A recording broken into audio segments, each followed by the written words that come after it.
I sold my father's ring to pay for my mother's treatment. A month later, I saw her buying an iPhone for my sister. That's when I started digging, and I found the correspondence. And then I heard her talking on the phone. Tell her you have cancer. She'll pay for everything. That was my mom. I'd never felt this tired in my life. My hands, raw from constant work, felt like they were no longer my own. I could barely focus on the text messages I was sending to customers as I wiped down the counter at the cafe, barely keeping up with the orders pouring in. It was my second job of the day, and it felt like the world was shrinking around me, but I didn't mind. How could I? My mother needed me, and she had always been there for me. I still remember the day she sat me down. Her voice was steady, like it always was, but there was a slight tremor in her hand as she reached for mine. I've been feeling off lately, she said, and I thought she was just overworking herself, that it was nothing more than stress. But when the doctor confirmed the diagnosis, when the word cancer came into our lives like a bullet tearing through the silence, everything stopped. She refused to tell anyone else, not my sister, Mia, and certainly not the rest of the family. She made me promise. You're the strong one, she said, her eyes searching mine for reassurance. I don't want anyone to pity me. I'll be fine. Just, please, don't tell them. Not yet. I didn't question her. How could I? My mother was my anchor. She had raised me and Mia alone, worked long hours at a factory job to make sure we had everything we needed. Even when things were tight, she made sure we never felt poor. So when she asked me not to share the truth, I agreed, not fully understanding the weight of that promise. It wasn't that I minded. How could I? The love between a mother and daughter is supposed to come with sacrifice. I'd seen it my whole life, so I began working harder, picking up extra shifts at the cafe, taking loans just to cover the treatment costs, selling off pieces of jewelry, things I'd cherished, all for her. But as the days turned into weeks, I felt the strain on my body, on my heart. My first job, the one I'd held for years, barely covered my rent. It certainly didn't leave room for anything else. So I picked up the second job and told myself it was temporary, that the debt would be worth it, that this was just part of the price of love. At night, when I'd come home exhausted, I'd find my mother sitting in her armchair, the television flickering in front of her. She'd smile weakly and ask how my day went, but I saw the distance in her eyes. She never complained, never asked for anything more than what I could give, but I could sense her withdrawal. It was as though she was already preparing herself for something far beyond the cancer. Maybe it was the loneliness. Maybe she was just trying to protect me from her own fear. I tried to reassure her, tell her it would be okay, but the words always felt hollow, even to me. Still, I held on to that promise, telling myself I would be enough, that my sacrifices would keep her safe. But the more I tried to keep everything together, the more something felt off. Then Mia came over one evening, unannounced, her face twisted in some strange mix of guilt and anxiety. She barely said a word as she walked into the living room, and I could see it in her eyes, the same emptiness that had begun to creep into my mother's gaze. Mom's still not talking about it, is she? Mia asked quietly, her fingers nervously twisting a strand of her hair. I shook my head. She's still keeping it between us. You know how she is. I tried to keep my voice steady, but I felt the unease gnawing at me. Mia's face hardened, her lips pressing together in a thin line. It's not right. You know, you're doing all this, and she's acting like everything's fine, but I know it's not. I didn't know what to say. She was right, but I didn't want to admit it, not to Mia, not to anyone. Days passed, and the distance between me and my mother grew. She would smile at me when I came home, but the smile never reached her eyes, and I was too tired to ask if everything was truly okay. One afternoon, after another long shift at the cafe, I returned to find her sitting in the same chair. She had a letter in her hand, a medical bill, but she didn't seem upset, didn't seem worried, just numb. Mom? I asked, my voice breaking the silence that had settled between us. Are you okay? She looked up at me, her eyes distant, and nodded slowly. "I'm fine, darling, don't worry." But I couldn't stop worrying, not after everything I was doing for her. I couldn't shake the feeling that something wasn't right. The bills piled up, the treatments were only getting more expensive, and yet, she seemed almost at peace. No, not peace, detachment. It was in that moment, in the stillness of that house, that I began to doubt. Was I doing this for her? Or was I just playing a part in something that wasn't what I thought it was? That night, after Mia had gone home, I stayed up late, staring at the bills, at the piles of receipts, my mind racing. There had to be something more, something I wasn't seeing, but I couldn't figure it out, not yet. Little did I know, the truth was closer than I realized, and when I finally found out, everything I thought I knew about love, about family, would be shattered. But for now, I just needed to keep going, because that was what I promised, and there was no turning back. It was a Tuesday when I first noticed something that didn't quite add up. I had just finished my shift at the cafe and was walking back to the small apartment I shared with my mother. I was exhausted, the weight of the day pressing on me with every step. The sky was dimming into a deep purple as I trudged up the stairs to our flat, but when I reached the door, I noticed something strange. The lock wasn't quite aligned, like someone had been inside without me knowing. I pushed the door open slowly, my senses immediately on alert. Inside, my mother was sitting in her chair, just like always, but there was something different about her tonight, something off in her posture, the way she was clutching the envelope of medical bills in her hands. It wasn't like before. This time, she was holding it with a kind of desperation, like it was a lifeline she couldn't let go of. "Mom?" I asked, stepping inside and closing the door softly behind me. She looked up at me, a faint smile playing on her lips, but again, it didn't reach her eyes. "You're home late," she said, her voice too light, too casual. I could feel the unease building in my chest. "You okay?" Her smile faded just for a second, and then she nodded. "Just tired. You know how it is." I didn't believe her. The walls in our home were paper thin, and I had heard her talking to someone on the phone earlier that day. Her voice low, urgent, but she didn't tell me about it. She didn't even mention it, and when I asked her, she just brushed it off. I put my bag down and sat beside her. "Who were you talking to?" I asked, my voice soft but firm. She stiffened, just a little, before relaxing again. She looked at me for a long moment, like she was debating something. Then she sighed. "It was just business stuff, sweetheart, nothing for you to worry about." But there was something in her tone. It wasn't her usual calm. It wasn't the voice of a mother who had everything under control. It was the voice of someone hiding something. I felt the knot in my stomach tighten. I didn't press her further. I couldn't, but I couldn't ignore that nagging feeling either. I had been working 2 jobs, taking out loans, selling my jewelry, all for her, and yet, here she was, acting as if she didn't want me to know anything, as if there was something she was keeping from me. The next few days passed in a blur of exhaustion and uncertainty. I worked, I took care of the house, and I took my mother to her doctor's appointments, but it was all becoming harder to ignore. The strange phone conversations, the way she acted like nothing was wrong, like there wasn't a world of pain looming just beneath the surface. And then, one afternoon, I was going through some old things in my room, stuff I hadn't looked at in years, when I stumbled upon an envelope tucked away in a box under my bed. It wasn't mine. I recognized the handwriting instantly. It was from Mia. I opened it, feeling a strange sense of unease settle in my chest. Inside, there was a letter, but it wasn't just a letter. It was a list of things, details about my mother's supposed treatment, lists of medications, appointment times, but the names weren't matching up, and the dates didn't line up either. Everything was out of place.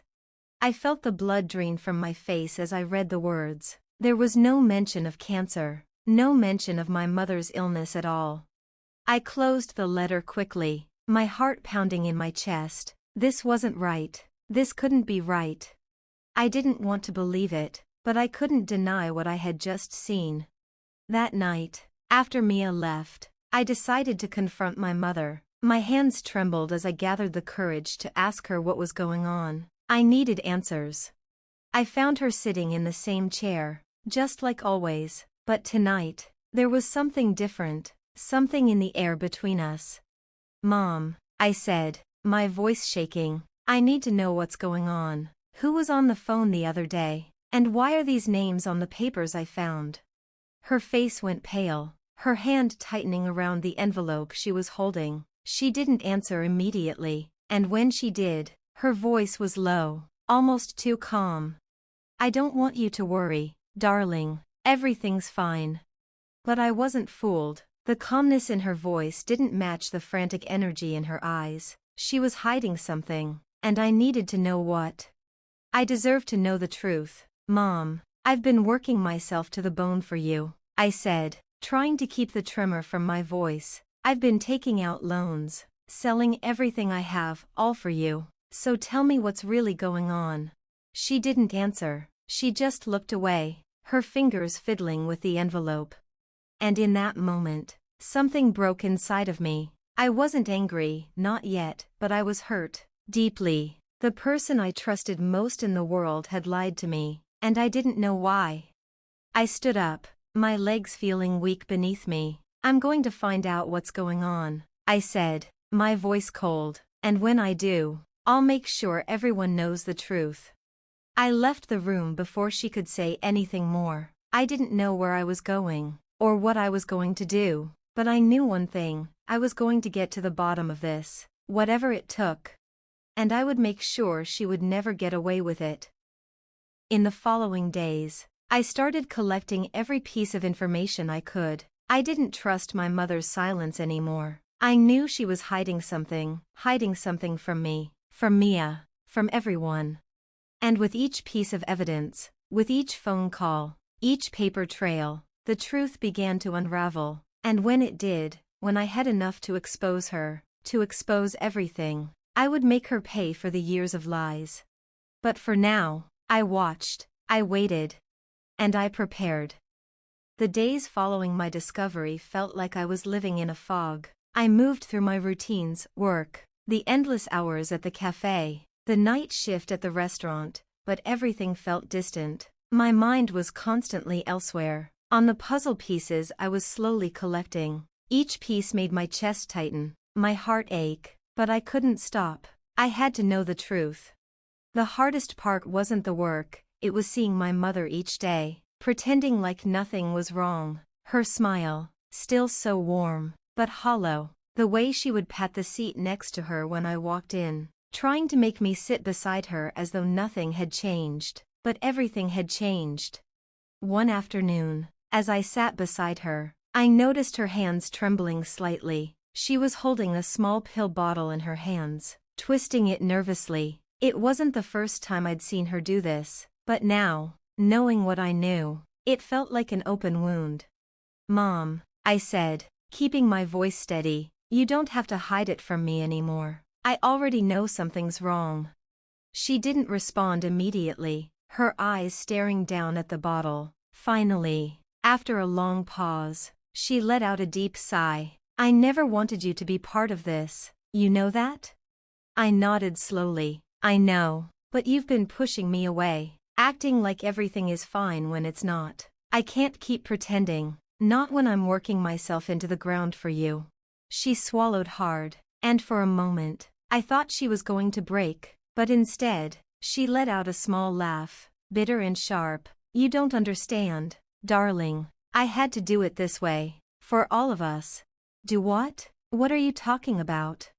Her gaze drifted out the window, as though looking for an answer that wasn't there. "You think I didn't see the way Mia's life was falling apart? I couldn't let her fail, not like that." I felt a chill run through me. "What do you mean? What's Mia got to do with this?" "She's been in trouble, more trouble than you know, and I didn't know what else to do, so I told her. I told her I'd get the money, no matter what it took." The words hung in the air, heavy and suffocating. I could feel my chest tightening, my breath becoming shallow. What money, Mom? What's Mia done? She hesitated, her fingers twisting the pill bottle in her hands, her face pale. It's not what you think. I didn't want you to know about her mistakes. She got involved with a married man, got herself pregnant. He promised her he would leave his wife, but he didn't. He never did, and she lost everything in a gambling debt. I had to help her. I had no choice.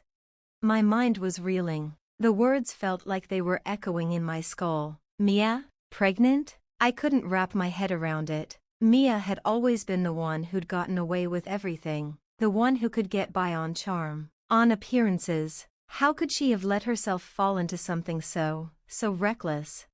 I took the money for your treatments, my mother continued, her voice shaking, but I used most of it to pay off Mia's debts. I didn't want you to know, not until I could fix things. I thought I could make it right, fix everything before you found out. I was silent for a long moment, my heart hammering in my chest. The betrayal stung more than I had anticipated. I had sacrificed everything, for a lie. I'd sold my jewelry, taken out loans, worked myself to the bone, and all of it had been for nothing, for someone who wasn't even sick. And Mia, the one person I'd always thought was the perfect, flawless one, had taken my mother down with her. How long have you been doing this? I asked quietly, unable to stop the bitterness in my voice.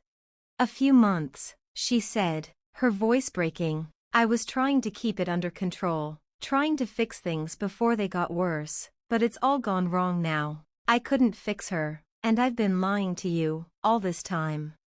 I couldn't even look at her anymore. The anger and pain swirled inside me, a storm I couldn't contain. How could she have done this? How could she have let me believe she was dying when all along she was using my sacrifices to save Mia, to cover up her mistakes?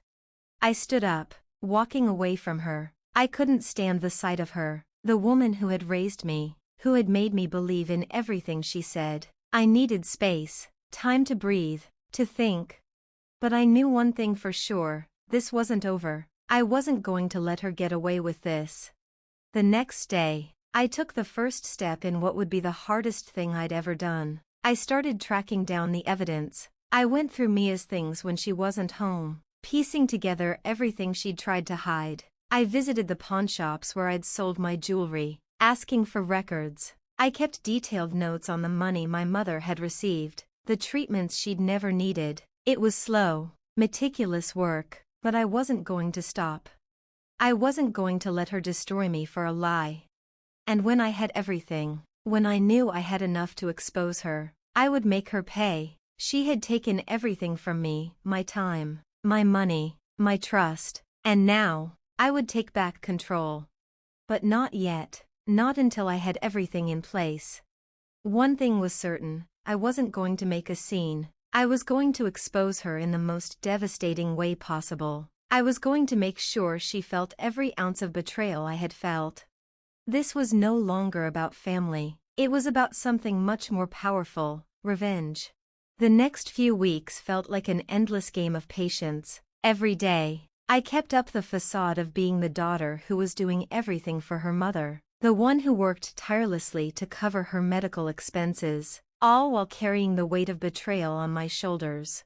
But now, it wasn't just the quiet resentment building inside me. It was strategy. It was precision. I was moving slowly, deliberately. I wanted this to be perfect. I couldn't let my emotions drive me into an impulsive reaction. No, I would wait. I would gather everything I needed, every shred of proof, every detail that could unravel the lies she had woven for so long.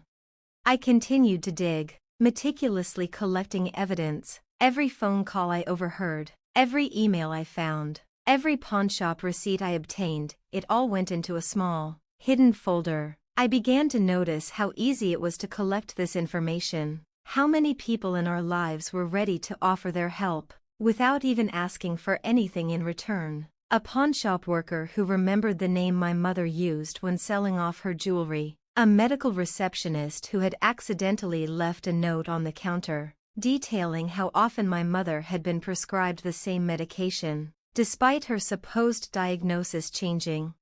I knew I was getting closer to the moment when I would finally confront her, but every time I came close to feeling satisfaction, a pang of guilt would hit me. I had loved her, trusted her, given her everything. She was the one person I thought would always be there for me, and now I was preparing to destroy her. My heart didn't want to accept it, but my mind was unwavering.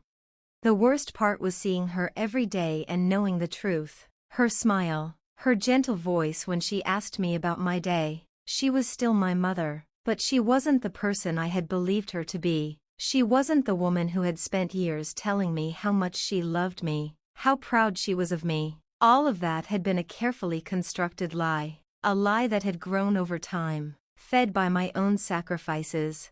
And Mia, how could she be so selfish? How could she have involved my mother in her mess? I thought I had done everything for her, for my mother, and it turns out I was the fool, the one who had been played the entire time. There were moments when I wanted to confront them both right then and there. I thought about showing my mother all the evidence, asking her how she could live with herself, but I couldn't risk it. I needed everything in place. I needed to expose them at the right moment, in the most devastating way possible. Then, one night, it happened. I had just come home from a grueling shift, exhausted but driven by the anticipation of everything I had planned. As I walked through the door, I saw my mother sitting at the table with a glass of wine in front of her, her face hidden in her hands. I froze in the doorway. She looked up as I stepped inside, her eyes red, swollen from crying. "Mom?" I asked, my voice quiet, cautious. I hadn't seen her cry in years. It struck something deep inside me, guilt, maybe, or sympathy, but I quickly pushed it aside. She didn't respond immediately. Instead, she wiped her eyes and looked away, trying to gather herself. "I'm sorry," she said, her voice shaky. "I never wanted you to be a part of this, to see me like this." I didn't know what to say. Part of me wanted to reach out, to comfort her, but another part of me, the part that had been broken by her lies, just wanted to turn away, to walk out the door and never look back. I sat down across from her, my body rigid. "You don't need to apologize, Mom. You've already done enough." She looked at me then, her face filled with confusion and pain. "What do you mean?" I could barely look at her, but I managed to force the words out, my voice low and cold. "I know everything." For a moment, she said nothing. The silence between us stretched out, heavy and suffocating, and then, as if the walls she had so carefully built around herself came crashing down, she whispered, "I didn't want to hurt you. I just didn't know what else to do." I could feel the anger rising in me again, hot and unforgiving. "You should have told me the truth," I said, my voice shaking with a mix of fury and betrayal. "I worked my ass off for you, for nothing, for a lie, for Mia's mistakes." Her face crumpled, and for a moment, I saw a glimpse of the mother I had once known, the one who cared for me and loved me, but it was fleeting. "I thought I could fix it. I thought I could protect you from all of this," she said, her voice breaking. "I didn't want you to see Mia the way I saw her. I didn't want you to hate her." "I don't hate her," I said, my tone biting. "I just can't believe you did this to me. You took everything I had, and for what?" "I'm sorry," she whispered, her voice barely audible. "I didn't know what else to do. But it wasn't enough. It would never be enough. The pain, the betrayal, the endless sacrifices I had made, it had all been for nothing. And it was time to make her understand the cost of her actions." "Don't apologize," I said coldly. "I'm done with the lies. I'm done trying to save people who don't deserve it." I stood up, my legs shaking with the force of my anger. "You've taken everything from me, Mom, and now it's time to pay the price." I turned and walked out of the room, leaving her behind in the silence of her own guilt. It was time to expose everything, to let the world see the truth, to make them all feel the weight of their lies. And when I was done, nothing would ever be the same again.